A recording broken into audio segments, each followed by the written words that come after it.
Bienvenue mesdames et messieurs sur notre chaîne. Aujourd'hui, nous allons parler des aménagements faits pour les personnes à mobilité réduite.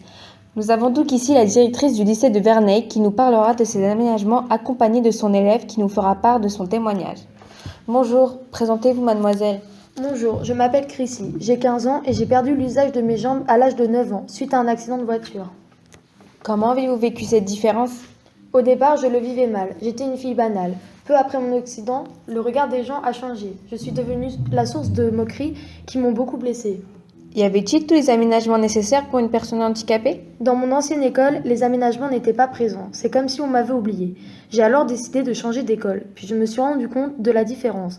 Beaucoup d'aménagements pour les deux roues avaient été faits. Bonjour madame, vous êtes la directrice de ce lycée et vous semblez avoir fait le nécessaire pour le bien-être des handicapés.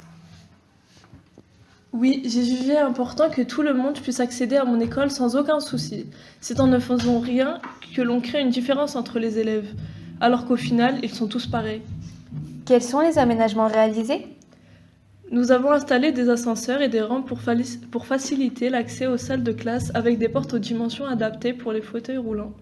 Beaucoup d'autres projets sont en cours. Quels sont vos projets?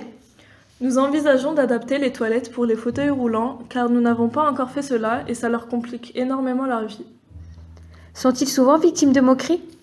Nous essayons un maximum de faire respecter les règles. Une moquerie est sévèrement punie. À cet âge, les moqueries de ce genre ne devraient plus avoir lieu.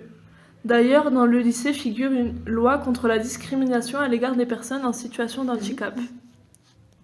C'est la loi d'handicap du 11 février 2005 pour l'égalité des droits et des chances pour ces personnes.